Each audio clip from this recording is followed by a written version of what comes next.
காற்றின் குரல். ஹலோ மக்களே, ஒரு கதை சொல்லட்டா நிகழ்ச்சியில் காற்றின் குரலாய் உங்களுடன் இணைந்திருப்பது உங்கள் சகி. மனித வாழ்க்கையில சில கதைகள் சந்தோஷத்துல தொடங்கி துக்கத்துல முடியும். சில கதைகள் துக்கத்துல தொடங்கி நம்பிக்கையில முடியும். ஆனா சில கதைகள் மட்டும் வேற மாதிரி. அது முதல்ல இருளாதான் தெரியும், பிறகு மெதுவா அந்த இருளுக்குள்ளேயே ஒரு வெளிச்சம் பிறக்கும். இந்த கதை அப்படி ஒரு வெளிச்சத்தை கண்ட மனிதனுடைய கதைதான். நாகப்பட்டினத்துக்கு பக்கத்துல இருந்த அந்த கடற்கரை ஊருக்கு இரவு நேரம் தனி அழகு இருந்துச்சு. பகல்ல மீன் வாசனையாலையும் சத்தங்களாலையும் நிரம்பின அந்த தெருக்கள் இரவு வந்ததும் வேறொரு உலகமா மாறிடும். கடல் மட்டும் விழித்திருக்கும். அதோட சத்தம் தொலைவுல இருந்து தொடர்ந்து கேட்டுக்கிட்டே இருக்கும்.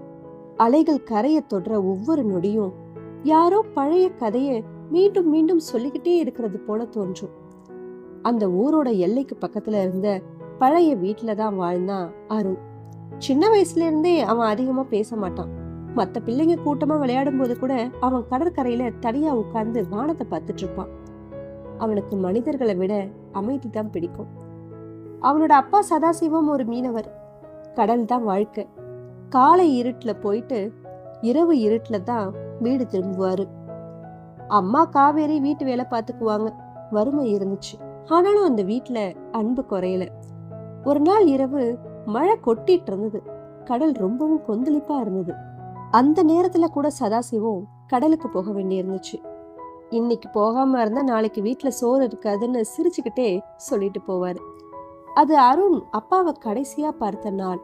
அடுத்த நாள் காலையில கடற்கரையில உடைந்த படகு மட்டும் கரை ஒதுங்கி வந்துச்சு. சதாசிவம் திரும்பல.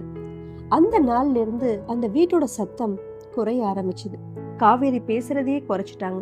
அருண் இன்னும் அமைதியானவனா மாறிட்டான். ஸ்கூலுக்கு போனாலும் அவனோட மனசு அங்க இருக்காது. நண்பர்கள் சிரிப்பாங்க, ஆசிரியர் பாடம் நடத்துவாங்க, ஆனாலும் அவனுடைய கண்கள் எப்பவும் ஜன்னலுக்கு வெளியே தான் இருக்கும்.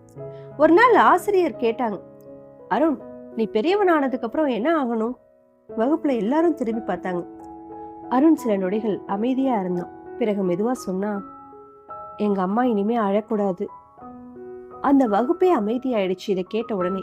ஏன்னா சில குழந்தைகள் வயதுக்கு முன்னாடியே பெரியவங்க ஆயிடுறாங்க. காலம் நகர்ந்துச்சு. அருண் பள்ளியில நல்லா படிச்சான். ஆனாலும் வீட்டோட நிலைமை மோசமா இருந்தது. கடன் அதிகமாச்சு. காவேரி உடம்பு சரியில்லாமலேயே வேலைக்கு போக ஆரம்பிச்சாங்க. ஒரு நாள் இரவு மின்சாரம் இல்லாத வீட்டுல அம்மா மெழுகுவர்த்தி ஒளியில துணி தைச்சிட்டு இருந்தாங்க. அந்த ஒளியில அவங்களுடைய முகம் ரொம்பவுமே சோர்வா தெரிஞ்சது. அருண் அதை அமைதியா பார்த்துட்டு இருந்தான். அந்த நொடி அவன் முடிவு பண்ணான், இந்த வாழ்க்கையை நான் மாற்றணும்னு. பள்ளி முடிஞ்ச பிறகு அவன் நகரத்துக்கு போனான், சென்னை. அவன் வாழ்க்கையில முதல் முறையா அவ்வளோ பெரிய நகரத்தை அப்பதான் பாக்குறான். எங்க பார்த்தாலும் மக்கள், வண்டிகளோட சத்தம். அவனுக்கு அந்த நகரம் ஒரு பெரிய கடல் மாதிரி தோன்றுச்சு. வேறுபாடு என்னன்னா, இந்த கடல்ல அலைகள் இல்ல, மனிதர்கள் இருந்தாங்க. அவன் ஒரு அச்சகத்துல வேலைக்கு சேர்ந்தான். காலையில இருந்து ராத்திரி வரைக்கும் வேலை. மையை தொட்ட கைகள், தூக்கம் இல்லாத இரவுகள், சோர்வான உடம்பு. ஆனா அவனோட மனசுக்குள்ள ஒரு பிடிவாதம் மட்டும் இருந்துச்சு, நான் தோற்க கூடாதுன்னு. அச்சகத்தோட உரிமையாளர் ராமமூர்த்தி வயதானவர், கடுமையானவர், ஆனா உள்ளுக்குள்ள நல்ல மனசு. ஒரு நாள் இரவு எல்லாரும் வேலை முடிச்சுட்டு போனதுக்கு அப்புறம் அருண் மட்டும் பழைய புத்தகம் ஒண்ண பார்த்துட்டு இருந்தான். ராமமூர்த்தி அதை பார்த்தாரு. உனக்கு படிக்க ரொம்ப ஆசையா என்று கேட்க அருண் மெதுவா தலையசைச்சான். அந்த இரவு ராமமூர்த்தி ஒரு விஷயத்த சொன்னாரு. வறுமைனா பணம் இல்லாதது மட்டும் இல்லடா தம்பி, நம்பிக்கை இல்லாததும் வறுமைதான். அந்த வரி அருணோட மனசுல ஆழமா பதிஞ்சுது. அதுக்கு பிறகு அவன் வேலை முடிஞ்சதும் நூலகத்துக்கு போக ஆரம்பிச்சான்.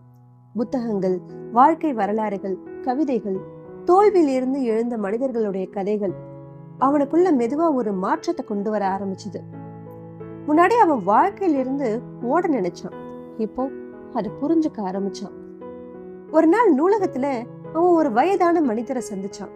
பேரு தியாகராஜன், ஓய்வு பெற்ற ஆசிரியர். அருண் தினமும் ஒரு மூலையில அமைதியா படிச்சுட்டு இருக்கிறத அவர் கவனிச்சுட்டு இருந்திருக்காரு.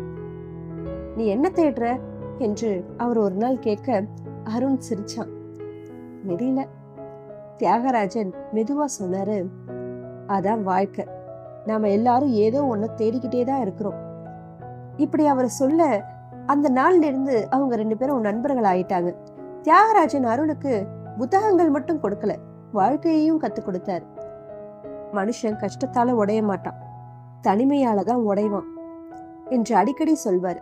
அருண் அவர் சொல்றதெல்லாம் அமைதியா கேட்பான். ஏன்னா அவனுக்குள்ள இருந்த அந்த இருளை அவருதான் மெதுவா புரிஞ்சுக்கிட்டாரு. காலம் நகர்ந்துச்சு. அருண் சின்ன சின்ன கட்டுரைகள் எழுத ஆரம்பிச்சான். ஆரம்பத்துல யாரும் கவனிக்கல, ஆனாலும் அவன் எழுதிக்கிட்டே இருந்தான். அவன் எழுதுறது மனிதர்களை பற்றி, தனிமையை பற்றி, அம்மாவை பற்றி, வறுமையை பற்றி. மக்கள் மெதுவா அவனோட எழுத்துக்களை வாசிக்க ஆரம்பிச்சாங்க. ஏன்னா அவன் கற்பனைகளை எழுதல, வாழ்க்கையை எழுதினான். ஒரு நாள் ஒரு இதழ்ல அவனுடைய கட்டுரை வெளியாச்சு. அந்த இரவு அவன் அந்த இதழை எடுத்துக்கிட்டு வீட்டுக்கு ஓடுனான். காவேரிக்கு படிக்க தெரியாது, ஆனா அவங்க மகனுடைய பேரை மட்டும் தடவி தடவி பார்த்தாங்க. அவங்களுடைய கண்கள்ல கண்ணீர். உன் அப்பா இருந்திருந்தா என்று சொல்லிட்டு அமைதி ஆயிட்டாங்க. அருண் அந்த நொடியில தான் உணர்ந்தான், சில வெற்றிகள் நமக்காக இல்லை, நம்மளை நம்பினவங்களுக்காக தான். ஆண்டுகள் கடந்து போச்சு. அருண் மெதுவா பெரிய எழுத்தாளனா மாறினான். மக்கள் அவனுடைய எழுத்துக்களை ரசிச்சாங்க. ஆனா அவனுக்குள்ள இருந்த வலி முழுசா போகல. ஒரு நாள் இரவு கடற்கரையில தனியா உட்கார்ந்திருந்தான். அலை சத்தம், குளிர்காற்று. அவன் கண்களை மூடினான். அப்பா தான் நினைவுக்கு வந்தார். அம்மாவுடைய முகம் வந்துச்சு. அச்சகத்தோட இரவுகள் அவனுக்கு நினைவுக்கு வந்துச்சு. தியாகராஜன் சொன்ன வார்த்தைகளும் நினைவுக்கு வந்துச்சு. மெதுவா சிரிச்சான். ஏன்னா அவன் புரிஞ்சுக்கிட்டான், வாழ்க்கை நமக்கு இருளை கொடுக்கலாம், ஆனா அந்த இருளுக்கு அப்பால நடக்க தொடங்கினா ஒரு நாள் வெளிச்சம் கண்டிப்பா இருக்கும். சில மாதங்கள் கழித்து அவன் தன்னுடைய ஊருக்கு திரும்பினான். அவன் ஆசைப்பட்டது போல ஒரு சின்ன நூலகம் கட்டினான்.